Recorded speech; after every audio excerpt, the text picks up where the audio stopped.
wabarakatuh. Puji syukur kita panjatkan kehadirat Tuhan Yang Maha Esa, karena atas rahmat dan karunia-Nya kita dapat berkumpul dalam keadaan sehat pada siang hari ini.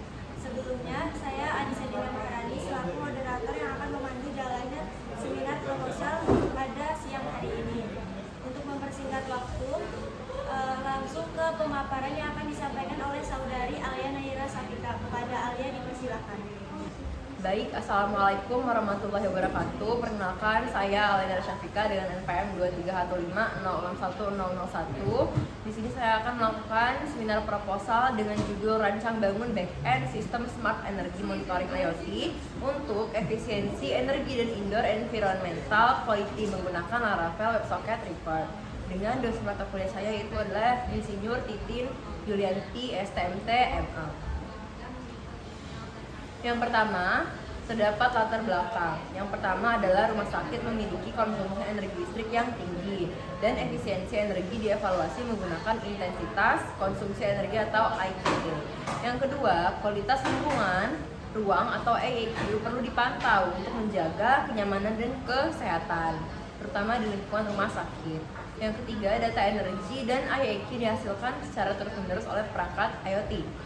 Yang keempat, data monitoring belum terintegrasi dalam satu sistem back-end. Yang kelima, monitoring dan pengolahan data real-time masih terbatas. Yang keenam, membangun back-end smart energy monitoring berbasis IoT menggunakan Laravel REST API dan Laravel WebSocket Reverb untuk integrasi data pada sistem back-end.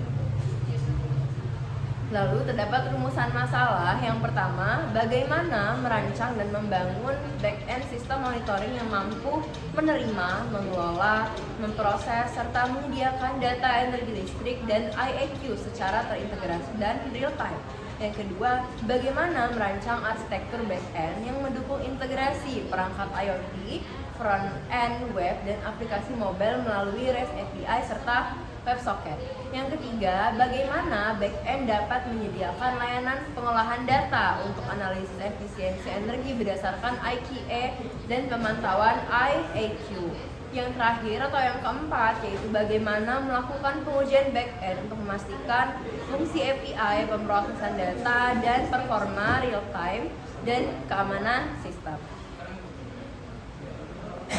Lalu terdapat tujuan penelitian yang dimana pertama, merancang dan mengimplementasikan back-end monitoring berbasis IoT yang mampu mengelola data energi listrik dan IAQ secara real-time. Yang kedua, membangun arsitektur back-end yang mendukung integrasi perangkat IoT, front-end web, dan aplikasi mobile menggunakan REST API dan WebSocket. Yang ketiga, mengembangkan layanan back-end untuk analisis efisiensi energi menggunakan IKE serta pemantauan kualitas lingkungan ruangan berdasarkan IAQ.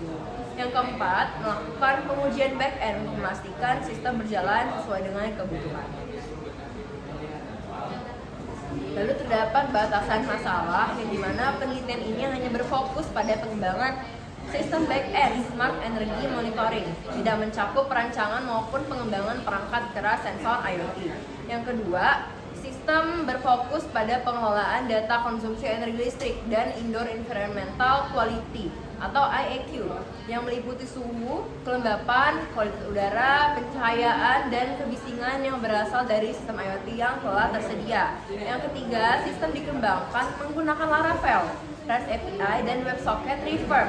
Pengujian dibatasi pada fungsi API, validasi data, penyimpanan dan pengambilan data, komunikasi real-time, notifikasi, serta penugasan teknisi pada lingkungan RSPTN Universitas Lampung. Di sini terdapat IoT yang dimana teknologi yang menghubungkan perangkat fisik untuk bertukar data melalui internet. Lalu yang kedua terdapat IAQ atau intensitas konsumsi energi listrik yang dimana indikator untuk mengukur tingkat efisiensi penggunaan energi listrik pada bangunan. Lalu terdapat IAQ atau indoor environmental quality yang dimana indikator penting untuk menilai kualitas, kenyamanan, dan kesehatan suatu bangunan.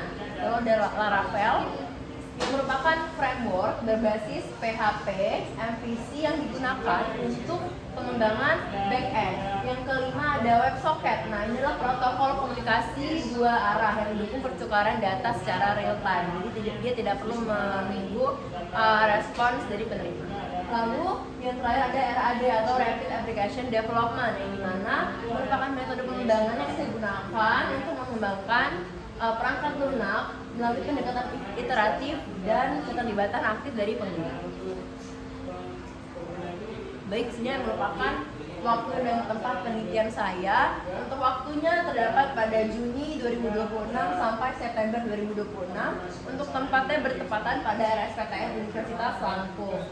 Jadi untuk requirement planning ini akan saya lakukan pada bulan Juni, lalu user design pada bulan Juni sampai Juli, lalu ada construction ini dilakukan dari bulan Juni sampai Juli, lalu ada cut over dilakukan pada bulan Agustus, lalu untuk analisis laporan saya lakukan pada bulan September. Berikut merupakan alat dan bahan yang saya gunakan dalam penelitian ini. Yang pertama ada laptop dengan AMD Ryzen 3 3550H dengan RAM 16GB, lalu sistem operasinya saya menggunakan Windows 11.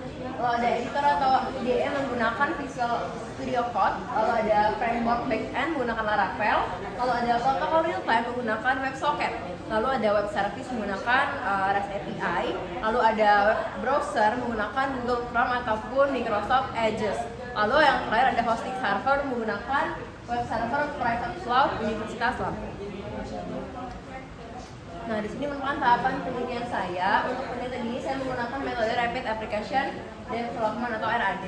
Nah, di sini dimulai dari studi literatur yang dilakukan untuk mengkaji apakah sudah ada dan mendapatkan referensi dari studi literatur yang tahun-tahun sebelumnya. Lalu ada requirement planning yang dimana di sini analisis kebutuhan sistem melalui wawancara dengan product owner yaitu Bapak Gigi Kordanama. Lalu kedua ada user design yang dimana perancangan arsitektur sistem, use case, alur sistem dan basis data. Lalu setelah user design maka akan dilakukan construction dengan implementasi backend Laravel, REST API, WebSocket, notifikasi dan batas threshold yang akan menjadi batas dalam kesehatan dari ruangan. Lalu yang terakhir ada cut over yaitu implementasi backend Laravel, REST API, WebSocket, notifikasi dan thresholdnya. Nah, setelah selesai melakukan tahapan dari RAD, saya melakukan analisis laporan sebagai penutup dari penelitian saya.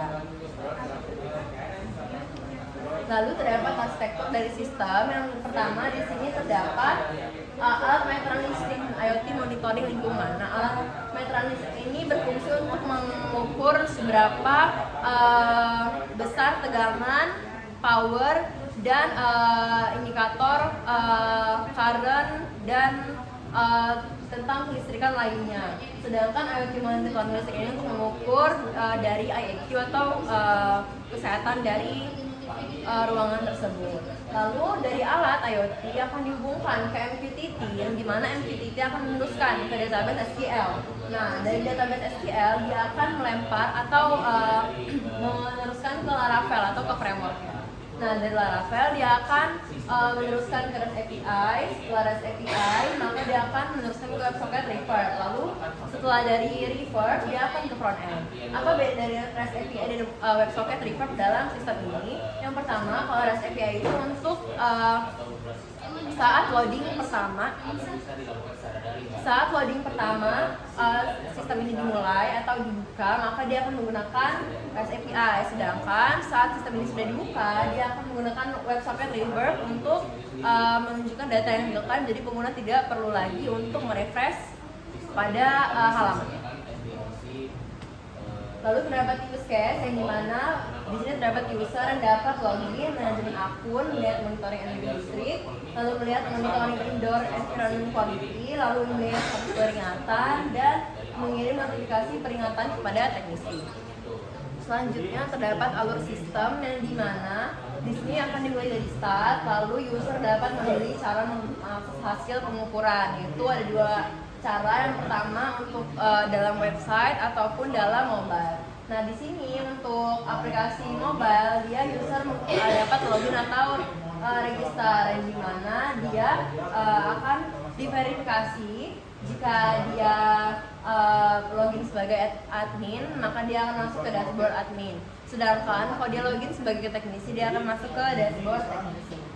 Nah, di sini yang pertama pada dashboard admin ya, yang dimana adminnya dapat melihat pengukuran listrik dan sensor. Lalu admin dapat melihat notifikasi anomali.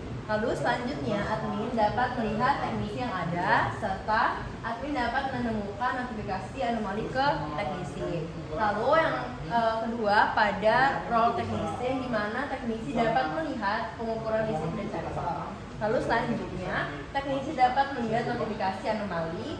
Lalu selanjutnya teknisi dapat melakukan konfirmasi penanganan ke admin. Lalu selesai. Nah, untuk pada bagian website, maka user akan masuk websitenya, lalu user akan login atau register ke dalam website, dan dimana dia akan memverifikasi. Jika benar, dia akan melanjutkan ke halaman admin dapat melihat pengukuran listrik dan sensor atau ke halaman beranda.